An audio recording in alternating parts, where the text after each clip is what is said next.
mencungul. Ngarep nglahirke apa kok bejo. Ora mencungul. Mencungul. Padha wae. Kowe apa ora ngerti aku lagi susah kok, Pak. Susah Lah ra susah duwe. mboten iso nggo uang. Ora perkara ora ndek duit kuwi ora. Lah perkarane apa? Perkarane nggonku jojodohan kelawan Retno Kuning. Kuning. Lah napa tengenten sikile? Napa ora ana ndase? Kedisian karo priya liya. Gampang ngoten. Retno Kuning ayune mboten sepiro wae. Tak golekno cewek pelayon. Mbok golekno cewek kene. Wah, jilbaban pink. Endi le? Sing ndi to lek? Mbah, ya wis mulai man. Lah wong wis mulai kok mbok wenehi. Lah kok dadi petuki. Ngene to Paman. Nggih.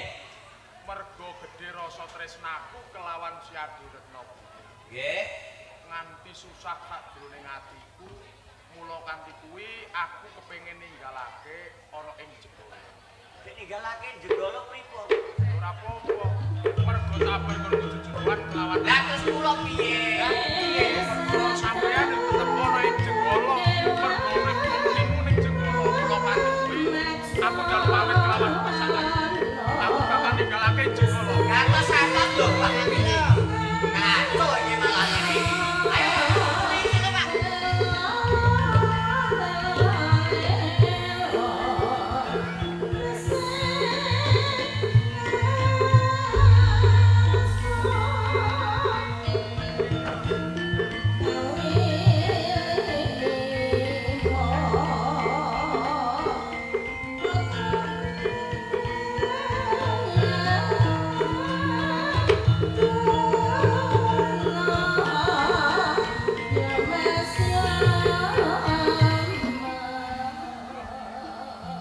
Tanpa guna aku urip ana ing alam pepadang.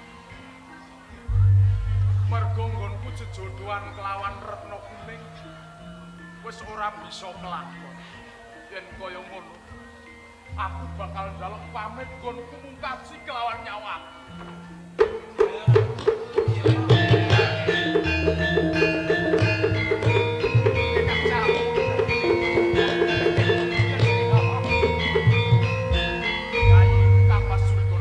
Arep tumindak apa sliramu ya? Kula menika kepengin mungkasi karya. Kepengin mungkasi anggonmu urip. Menika leres. Mesti wae ana salah sawijining perkara kang gawe gundeling atimu. Saengga kowe mupus, kowe kepengin tumindak lampus diri. Tenane ora usah ndetek jlentrehake. Tumindak lampus diri yai wae wis ngerti. Yen to tumindak lampus diri ora dikeparengake dening panguwasane Gusti kang akera jagat. Jenenge ndisiki kersa. Mesti ana perkara.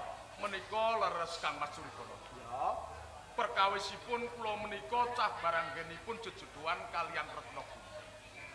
Jalaran wonten salah sawijining priya ingkang lumpat.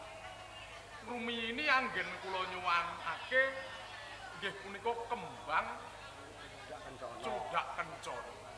yai. Nggih, Perkara kogelan katresnan.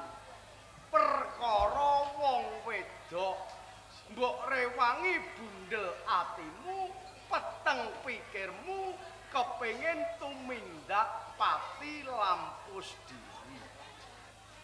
Kalah dhisik karo wong lanang liya sing jenenge Jaka Sambara. menika leres. Merga nggawa kembang kuda kencana penjalukane Sekar Kemune. Ngene, aku wong tuwa. Aku janji karo kowe. Janji kalih kula. Ya, Menapa nika Kang Mas? kowe tetep dadi jodhone Sekar Kemune. Kula tesih saged nyawiji dados setunggal kalih Retno Kuning. Ya gene ora. Saranane menapa to Kang Mas? Hah? Oh, wis kowe engko melu aku. Ayo. Kados ngaten nggih, monggo-monggo.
atimu aja kaget lho, Nduk. Niku kabar napa nyenengke napa, Bud? Bojomu golek gawan nyang Kadipaten Ngurawan ditampa. Pun dadi prajurit. Bareng ditampa dadi prajurit, bojomu malah dadi wong sing kurang ajar. Lah kok ngoten? Bojo Sambara iku seneng karo wong Ngurawan. Sinten lek Pak Le? Hah? Seneng kalih sinten? Karo wong Ngurawan jenenge Retno Sekar. Kuning. Retno Kuning. Dorone. Dora Putri. Apa? Ala napa nggih? Lho. Sampeyan niku biasane goroh. Aku iki dadi wong sing bloko suta, lembeng galeng, aku mogoro. Lah sing apik ngene ya, Nduk. Timbang kowe dadi rondo kesuwen, iki mundak ora kajen. Kowe wis rumati ya aku. Luwih apik kowe dadi rondo, tak cukup dhewe. Malah nggih mboten ah Pak Le. Aja ngono. Mboten ah. Hei! Panjenengan tetep tresna bojo kula. Aku kadung Kadung napa? Niki anak sampean? ora. Sinten niki? Demo ora. Mboten. Demo ora. Mboten. Demo ora. Pak Le mboten.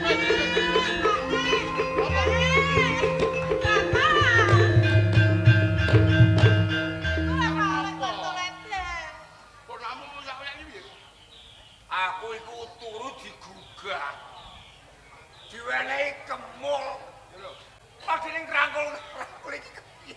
Mboten Pak, mboten. Karep iki kepen tak cedheni aku. Kok tak kandhani mlayu. Lambemu kok lunyu. Kowe tuwa-tuwa kok sekarat ngopo? Heh? Upama aku mati kene nggih kawin iki kowe sing maleni. Ya, Kang. Ya kok malah penting kamu ora lumrah. Ya saya, Kang. Jeneng wong seneng dikapak menawa. Mumpung ana kowe tak tembung lambang sari ape tak cukup dhewe. Iki nggih bojo. Bojone edero wedokan. Picak om mripatmu mata batinmu kudu lho. Sapa trane bojone ana? Heh. Kok saka delok-delok iki piye? Lah ngoten lho. Ning kowe dhewe wedokan. Arepe dhewe jan atur. Aduh.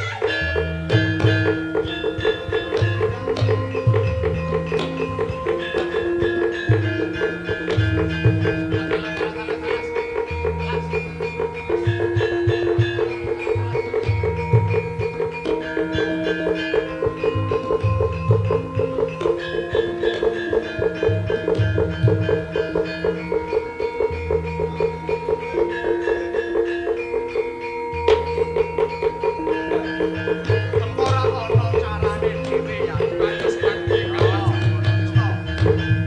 Menungso kuwi budidaya Gusti Kang Sak. Menika leres. Lho kan suarane Loh, lha nika sinten to Kang Mas Surikono?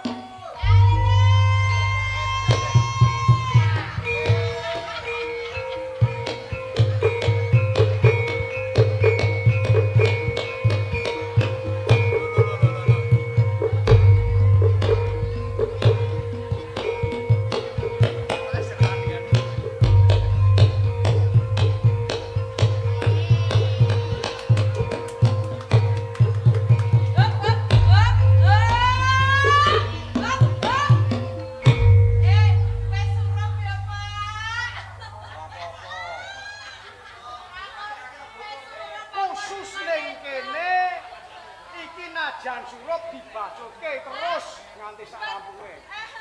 Ya, Surup lampune ya padhang.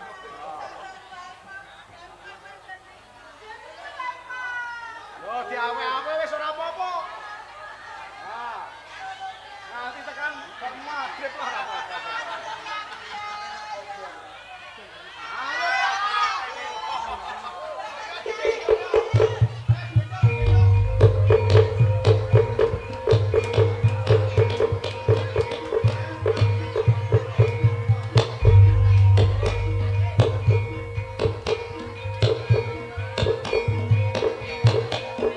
Mbok menawa wae iki kanthi sarana lan dalan kowe mengko bisa ketemu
suci raga sejati, sir suci nyawa sejati. Etan kali, kulon kali, tengah-tengah nggo dalan sapi. Besok mari, saiki ya tetep mari. Mari terus.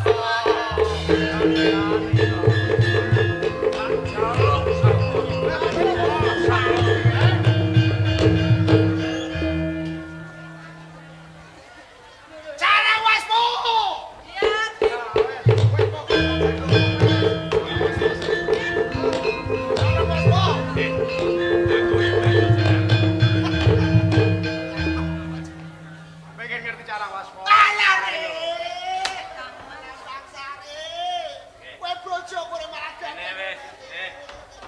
Kayak sekarang paling dong. Ya kowe panitia kok ndang ngebari kok iso biasa.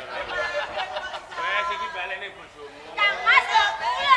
Kowe yo balik ning gone bojomu cara waspo. Ki aku balik ning bojoku. Kono awak bojo. Wes ngomong wae. Piye nek bojomu? Iki bojomu. Wes kono. Ki Surigono to ki karo Surigono. Iya wis kepulek rika perempuan kula. Kabeh kelumputan ayo dikubur ning bumi ning pangapura. Nggih.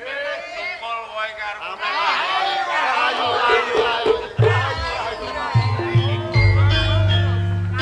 Walaupun sampun